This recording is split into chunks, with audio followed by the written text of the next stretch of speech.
You're so inefficient, that's why it takes you forever to do the housework. I pretended not to hear and ignored him. Unperturbed, Sam continued. High school dropouts are really dumb, aren't they? You're an eyesore, so please just go away. I was irked, but chose to continue ignoring him.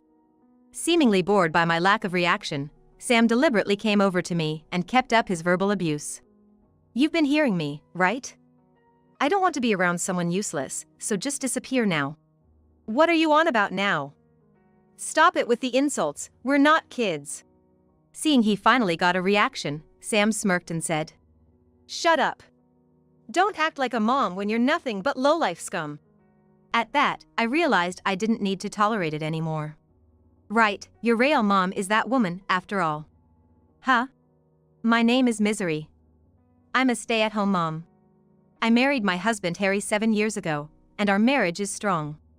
However, there's one problem. Harry's son from his previous marriage, Sam. Harry had divorced once, and he got custody of Sam. I first met Sam when he was 11 years old, in 5th grade. Initially shy, Sam soon warmed up to me. Seeing this, Harry began to seriously consider marrying me. We did things like shopping together and family trips, building a good relationship even without blood ties. Now, Sam is 18. And in his senior year of high school, a challenging age. I was struggling with how to interact with him. Back in middle school, Sam was smart and good-looking, which made him quite popular. He didn't report everything to me, but I often saw letters from girls casually left on his desk. On his birthday, he'd bring home more gifts than he could carry in both hands. On his middle school graduation day, after the ceremony, Sam invited some close friends home and they seemed to have a great time chatting. I decided to bring them snacks and drinks on a tray and was about to knock on Sam's door. That's when I overheard a conversation that froze me in my tracks. That was really mean, dude. How could you say something like that to her? What are you talking about? When Kelly confessed to you, remember? Oh, you mean that nerdy girl with glasses? I was shocked to hear Sam speak so disparagingly about a girl's appearance. It was the first time I'd heard such foul language. How could she have the nerve to confess to me with that face? She should know her place. That's awful. That's why I told her to look in the mirror and see if she's even worthy of confessing to someone, to save herself further embarrassment. You really are popular, huh? How many confessions today alone? I remember up to maybe 6, but then I stopped counting. Wow, I'm jealous. Hearing Sam and his friends laugh uproariously, I felt a sense of dread. In front of me and Harry, Sam had always been a model student. He never once belittled anyone. But I realized it was all an act. As a middle school boy, he pretended to be a top student in front of his parents while harboring such disdainful attitudes towards women. Determined, I knocked on Sam's door. I've brought some snacks. Can I come in? The door opened, revealing a smiling Sam. Thanks, Mom, he said, taking the tray kindly. I struggled to maintain a natural smile. Sam had been admitted to a prestigious local high school, aspiring to be a doctor. He had decided early on to aim for a high school with a high medical school admission rate, and easily passed the entrance exam. On his graduation day, I saw his true colors. Though I tried to stay calm, Sam seemed to sense my unease. He had been playing the role of an excellent student, but he decided to drop the act around me. Even in my presence, he began making disparaging remarks about women. One evening, Sam and I were in the living room.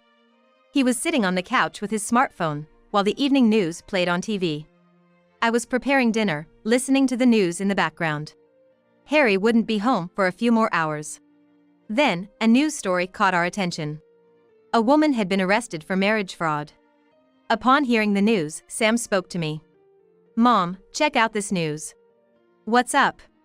I wiped my hands on my apron and walked over to the TV, staring intently at the screen. Sam sneered. Marriage fraud, can you believe it? It's pathetic, chasing after a man's money. It's a disgrace, really. While I found Sam's comments distasteful, I couldn't help but stare at the face of the woman accused of marriage fraud on TV.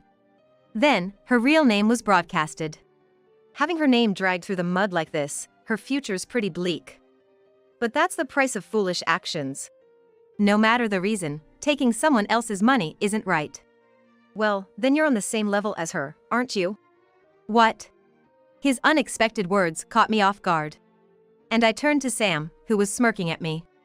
You knew Dad was a big shot at a major company when you decided to remarry, right? Just like that woman, blinded by money.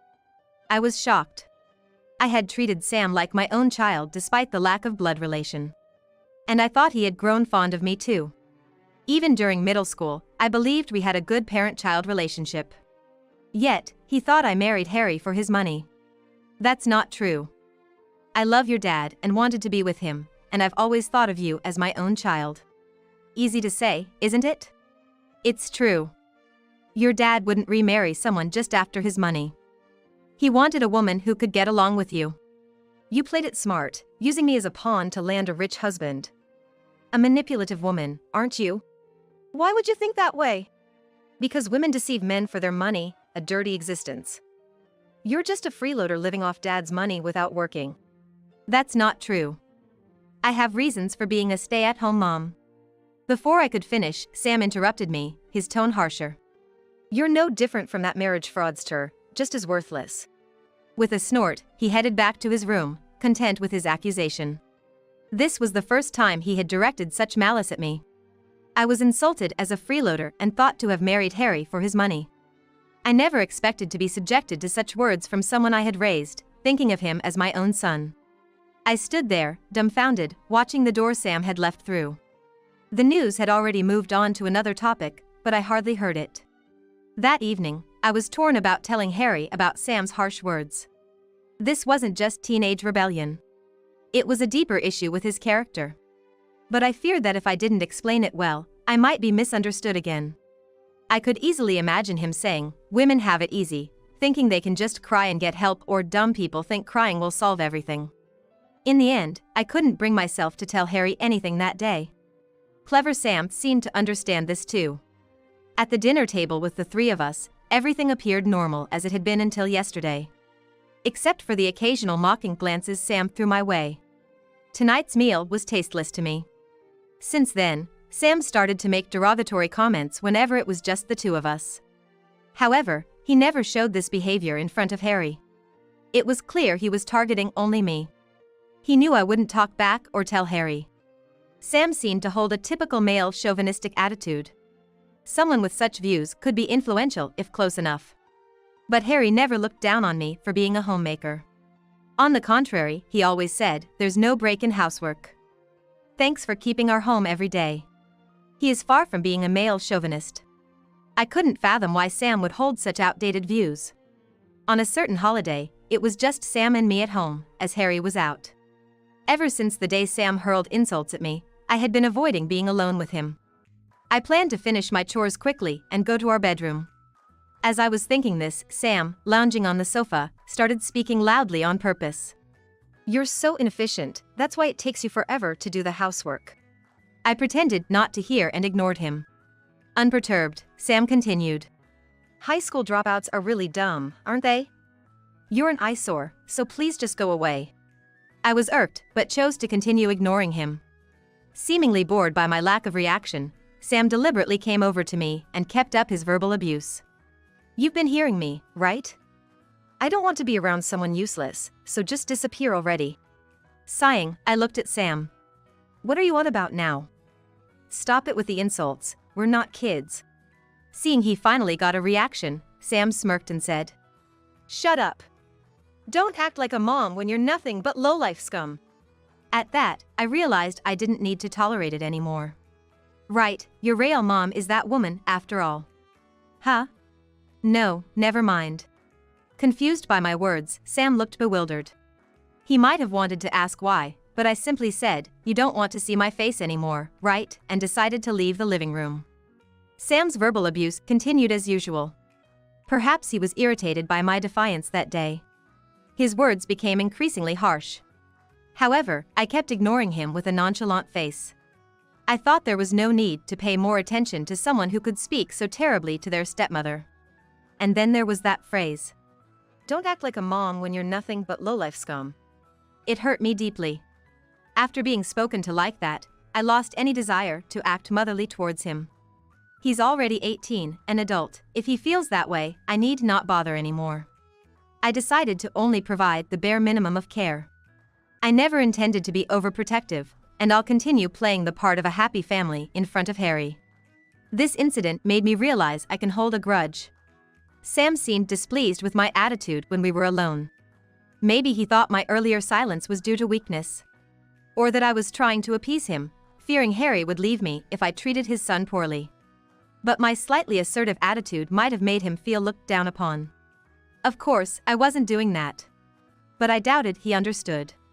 In fact, I neither pushed him away nor did I make any effort to make amends. My attitude might have irritated him even more. Hey, Sam started talking to me. I glanced at him sideways, wondering if I should ignore him. His usual mocking demeanor or the model student act he put on for Harry was absent. He looked serious. What did you mean the other day? About what? I genuinely didn't understand and asked him back. Perhaps thinking I was evading the question, Sam looked a bit annoyed and asked again. You said, your real mom is that woman, after all. What did you mean by that? Then I realized what he was referring to. I was surprised he remembered something I muttered in passing. I hesitated for a moment, wondering if I should tell him the truth. The story about Sam's biological mother wasn't exactly pleasant. Looking at Sam, I saw he was waiting earnestly for my response. Sam is already an adult. I thought it might be okay to tell him the truth. So, I decided to share the facts. Do you remember the news we watched together the other day? About the woman arrested for marriage fraud? Yeah. I remember. Her real name was broadcasted, and they even showed her face when she was arrested. What does that have to do with my mom? That woman is your biological mother. What? Sam's eyes widened as he stared at me in disbelief. His expression shifted from shock to confusion and suspicion. It was clearly reflecting his reluctance to believe, his denial. What are you saying? Are you taking revenge because I've been awful to you? You really are a wicked woman. There was a sense of panic in Sam's words. I wish it were a lie, but it's the truth. His expression turned to utter despair. He looked so weak, as if he might collapse with a mere breath. When I saw that news, I recognized the woman's face. I was wondering who she was when her name was reported, and I thought she might be your real mom. Harry also saw the news online and confirmed it, so there's no mistake. No. But how do you know what my real mom looks like? Have you ever met her? I had decided to answer all his questions honestly from the moment I started this topic. Lying wouldn't work, Sam is too smart not to notice.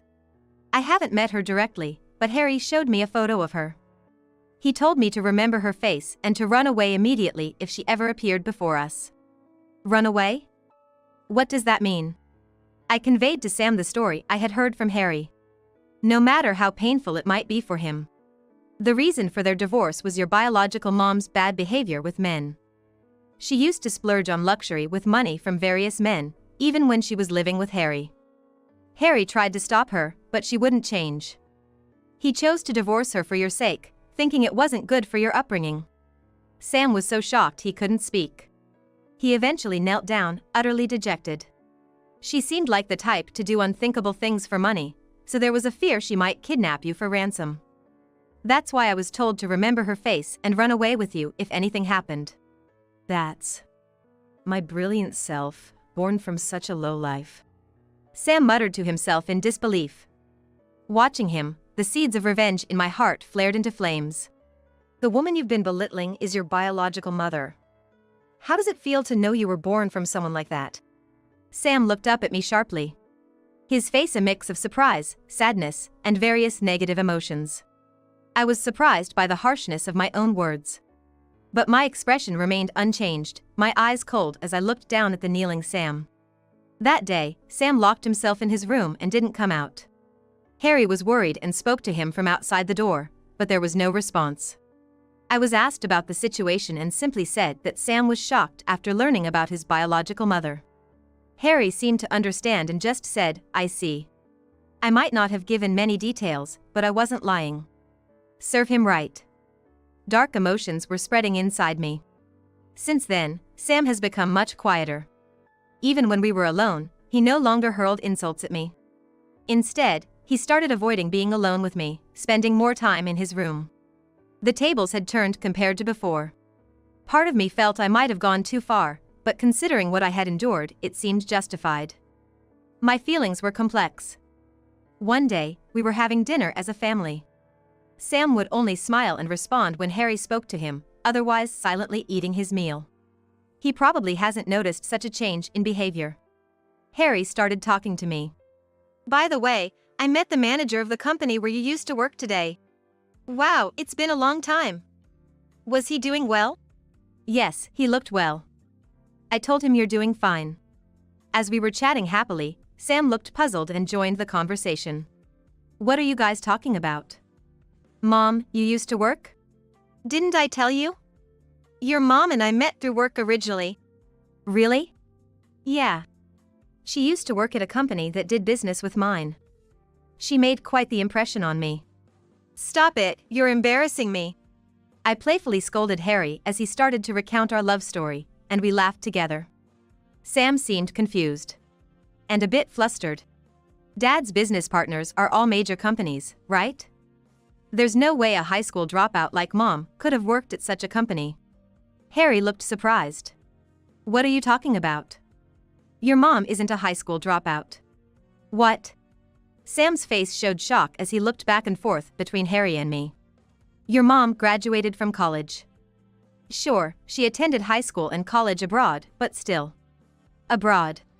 Due to my parents' work, I decided to go to school abroad for high school and college. I could have stayed in the US given my age, but it was a valuable experience. I thought being fluent in Spanish would be advantageous for work. I still believe it was a good decision. When my parents' overseas transfer was decided, they debated whether to take me with them. The options were for my dad to go alone or for my mom and me to stay in the US. However, I expressed my desire to live abroad with the whole family. Living abroad for an extended period is an experience that requires a lot of initiative. It was daunting to leave the familiar surroundings, but looking back, it was a rare and valuable experience. It must have been good being together as a family, different from studying abroad alone, right? Yes, exactly. It was reassuring not to feel lonely, and I'm glad we were together. If I had studied abroad alone, I probably would have been homesick. Maybe it was because we went as a family that I managed to stay without running away. Wait, so Mom, you can speak Spanish? Well, I haven't used it for a while, so I might struggle with specialized topics, but I think I can handle everyday conversations. By the time I was in university, the courses become more specialized and, naturally, the terminology is mostly in Spanish. I doubt I remember all of it, but I retained enough language skills to watch movies without subtitles. Actually, she also acted as an interpreter at work. I can speak a little too, but never as fluently as Misery, which I always envied. How about we make a rule to only speak Spanish at home? That might end up cutting our conversations short. Contrasting our lively discussion, Sam was muttering something to himself. I always thought Mom was a high school dropout. Why would you think that? Anyway, being a dropout isn't necessarily bad. It's not just about education when it comes to contributing to society. Harry seemed a bit exasperated as he admonished Sam. But, if you had such an impressive background, why didn't you continue working? That's because. As I was pondering how to explain, Harry started speaking, cutting me off. Let me explain, Sam. You know about your real mom, right? Yeah, Sam nodded. His gaze dropping to the table. To be honest, what she did was quite a shock. There was a time when I couldn't trust women anymore. Harry spoke slowly, choosing his words carefully. Back when we first met, he had just divorced and looked physically and emotionally exhausted. He even mentioned struggling to soothe his son, who would cry at night without his mother. But, meeting Misery. She tried to understand my pain and helped me through it. Seeing how happy Sam was playing with her, I realized he needed a mother. That's why I decided to remarry. Sam remained silent, looking down. Harry continued. And it was me who asked her to become a full-time homemaker. What? Sam looked up at Harry in surprise. Harry's expression was slightly somber but still kind. I was hesitant to take away the career Misery had built due to my selfish reasons. But I was anxious, fearing she might leave like my ex-wife, who often went out and had a bad track record with men. I wanted a home where Misery and Sam would greet me with welcome back. Misery agreed to my selfish request. So, I see. Sam seemed confused either by learning Harry's true feelings, or by the shock that I, whom he thought was just a high school dropout, actually graduated from college and had worked for a major corporation.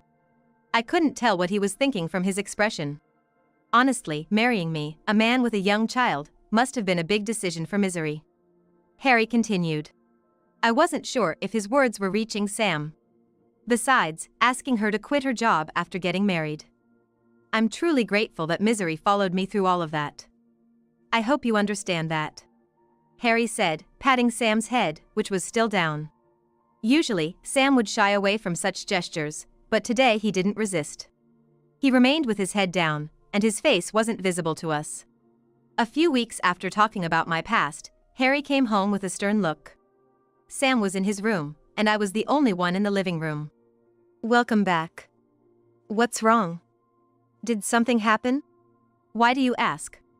Your forehead's all wrinkled. I pointed at my own forehead and exaggeratedly furrowed my brows to mimic him. Harry managed a slight smile at this, but his eyebrows remained knit together. If there's something you can talk about, tell me. I'm here to listen. Thank you. He said, then fell silent for a while. I decided not to pry and started reheating dinner. When I served the warm meal, Harry gestured for me to sit down. I obediently followed his suggestion. Can I talk to you? He then started speaking hesitantly. The next day, after dinner with the three of us, Sam was about to return to his room. Sam, sit down. I have something to talk to you about. Harry said in a weighty tone. The atmosphere tensed up with Harry's unusual demeanor. Sam, sensing something was off, silently took his seat. Do you know a woman named Kelly? Sam seemed taken aback by the sudden question, but after thinking for a while, he answered, No, I don't. Harry sighed. I see, you don't remember her. Don't remember? Have I met this Kelly person? It seems the one who hurts others easily forgets their victim. Harry's voice began to shake. Sam tried to make eye contact with Harry, but Harry covered his face with one hand, avoiding Sam's gaze.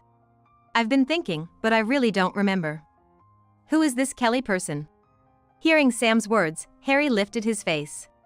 His eyes were filled with sadness. Do you remember her now, the girl who confessed to you on the day of your middle school graduation? Sam's face turned pale.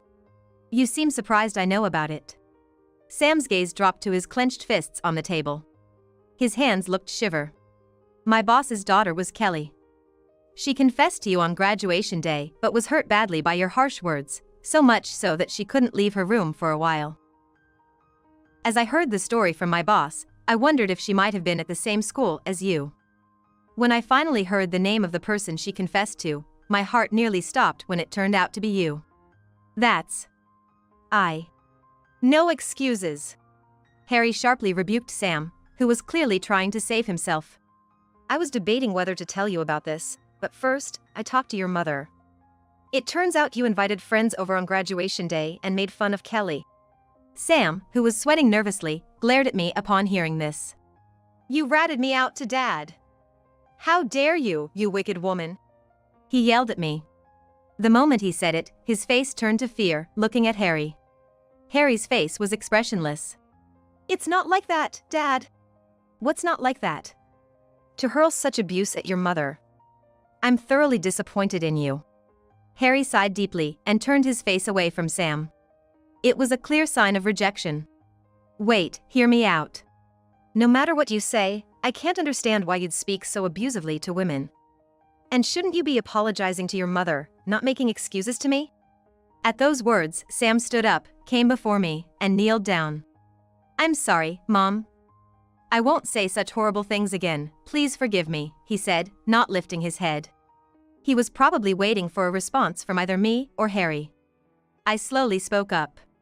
Sorry, but an apology made because someone told you to is hardly trustworthy.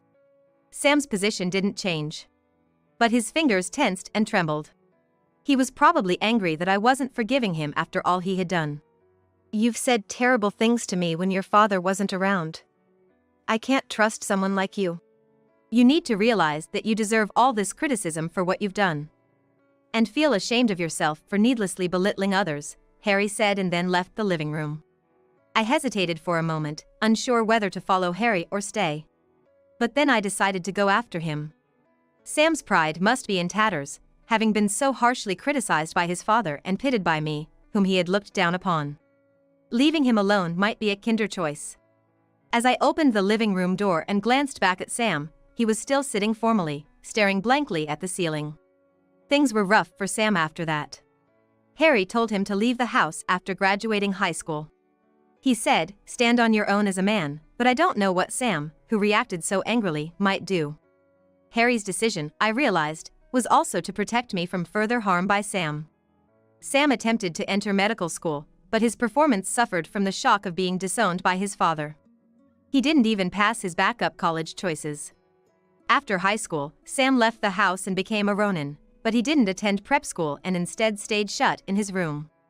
Discussing this with Harry, I wondered if we had been too harsh. And he said, "Sam never knew failure because he could always handle everything so well," Harry said. The first time someone faces failure, they might be paralyzed by the shock. But a person who has experienced failure can grow to be more compassionate. I want Sam to become that kind of person. Sometimes being strict is part of being a parent, Harry noted with a smile. As for me, I was enjoying a peaceful life with just Harry. With Sam gone, I had more time alone, which sometimes felt boring. Then Harry suggested I consider working outside, knowing how much I liked my job. I was delighted by the idea. Yet, I still wanted to be home to welcome Harry when he returned. Maybe part-time work would be a good option. So, I looked forward to this new chapter in my life with excitement.